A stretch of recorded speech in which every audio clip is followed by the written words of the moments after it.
Would you look at that? I am actually back for the year, the year of our Lord 2025. It's been a while. I haven't done a YouTube video probably since last summer. I kind of, I don't know, have been working on other things. The streams have kind of gone dormant with the whole TikTok situation, and I'm kind of waiting that out to see what I'm gonna do going forward. But yeah, not too long ago I received a comment that kind of had me thinking in this direction, and I figured, you know what, I might as well make a video on this because I have had this this request to go over it several times across, whether it's TikTok or YouTube, Instagram, and it's people asking about how I run my guitar and what kind of amp do I use. I use a completely digital setup. I live in an apartment, so there's really no way I think I could get around the fact of trying to use this Marshall Origin 20. I'm looking at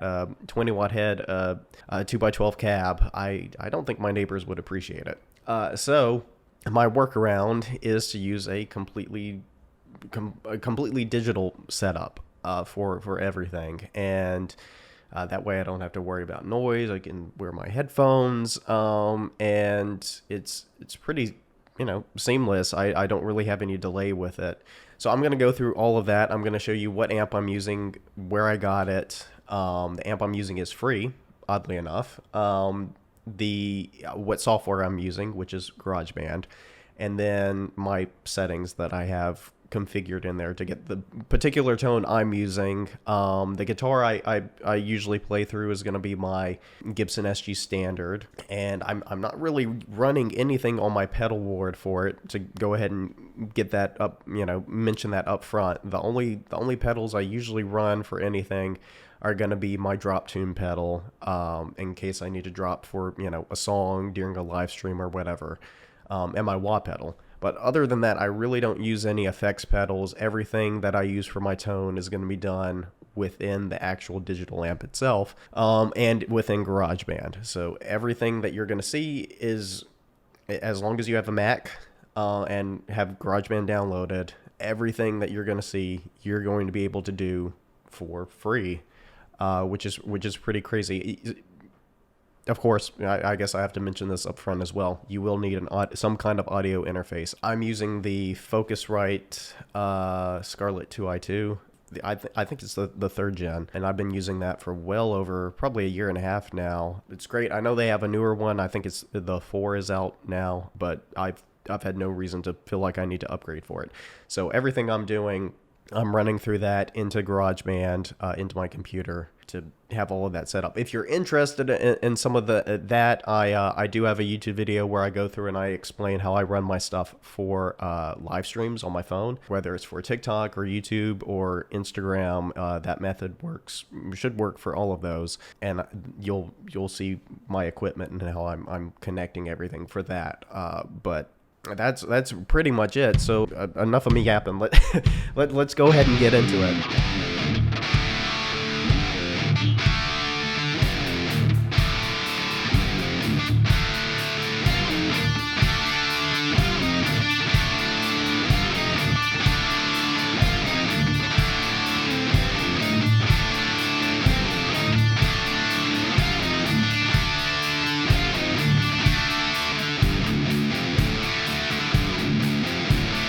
Alright, so the first thing you're going to want to do is go to ML Sound Lab, go to their website, look up Amped Roots Free. You'll probably just type it into your search bar. That should get you there. That's what I actually typed in to get here today. And from here, you're going to add it to cart. It's not going to charge you anything.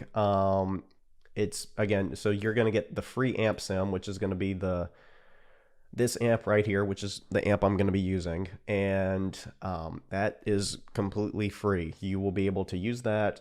It won't do any kind of like audio cuts or anything. You will have full use of this particular amp.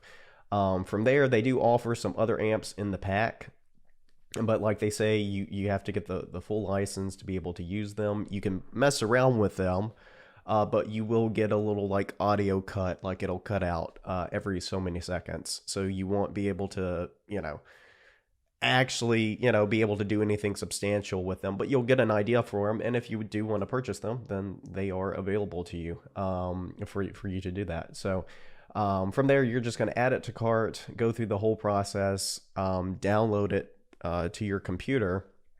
And from there, we're going to go over to GarageBand. After we've selected a new file, we're going to go over to Guitar, double click, and as you can see, they've already put in a new amp for us to work with here. But basically what we're going to be doing is we're going to override it. So we're going to turn all of these off right here.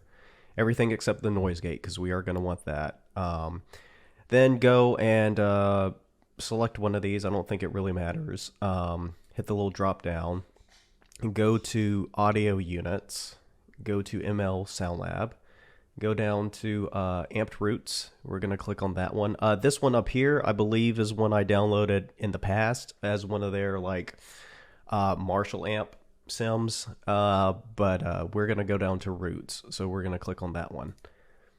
And from here, we're going to go back and click on the little slider button we have going on here.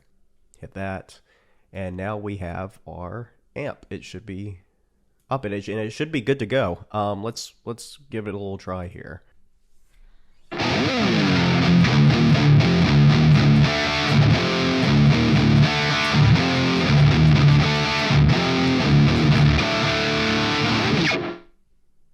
Nice.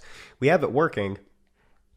But I'm not a huge fan of how it's sounding right now. So let's so I'm gonna go through all of my settings here and kind of give you a little walkthrough of what I'm working with. So my input is gonna be somewhere around here. Let's see. My gain is actually gonna be pretty low. Let's see, somewhere around here. Low is gonna be just past around here. Mid is going to be pretty low around there.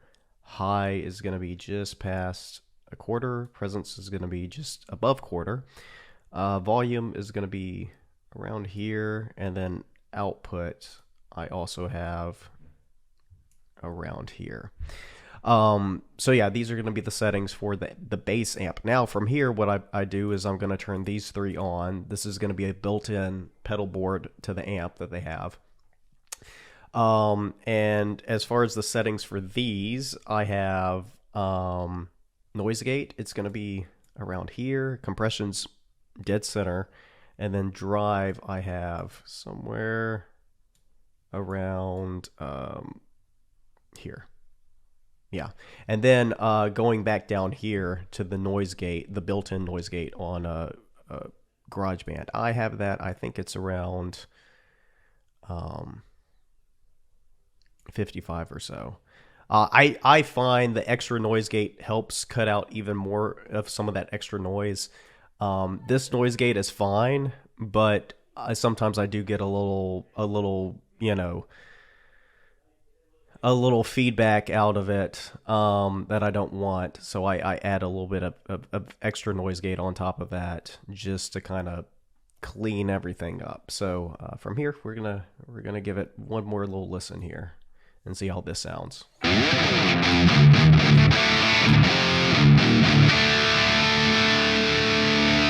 Yeah, I like that a lot more. It really cleaned it up, going through and putting all those settings in.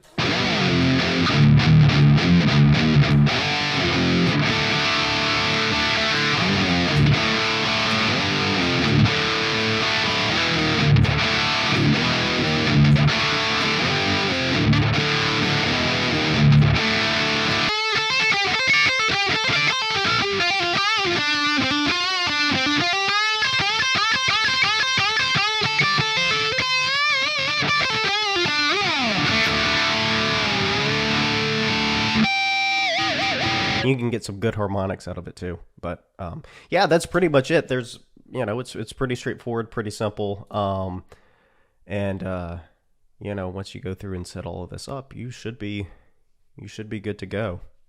All right, guys. Well, look, I hope you found that helpful. Like this method, I imagine, works for pretty much any kind of digital amp sim that you're trying to run through GarageBand, once you get it set up, you're pretty much good to go. Live streams, it's good for. It's something easy like that. Since you're already dealing with your computer, you're not having to worry about miking up your amp or anything like that. You can kind of just plug in and play, and don't have to worry about waking up your neighbors. It's really helpful. Like I said, I've been using it for about 2 years, and I've really never had any major issues out of it. And the fact that an amp that, in my opinion, sounds pretty good, especially being a digital amp, for free is crazy. And this amp I've pretty much used for all of my content on here. Even like, some of my older covers here, my live streams, they've not only all been done digitally, but all been done through that particular amp. Probably different settings over time, but the ones that I showed here today are my current settings that I've been using over the past, I'd say probably year or so. I haven't really messed with them since then, but yeah, look, if y'all found it helpful, be sure to hit that like button, subscribe, hit the bell button. Oh, you know the drill. You've heard it 1,000 times here on YouTube. It really does help. But yeah, it's just been nice to come back, sit down, record something. I haven't recorded something in a while. So let me know if y'all want to, me to do some more stuff. I've thought about doing some pedal reviews and stuff like that, get my opinions on those. And hopefully, no promises, but hopefully I'll start releasing more and more content here soon, and talking about some more stuff, because I do miss it. And not doing the live streams as much anymore has been eating away at me. We'll see. But again, thank you so much, guys. Be sure to follow the Instagram as well. Again, thank you so much, guys. Y'all are awesome, and I will hopefully catch you in the next one.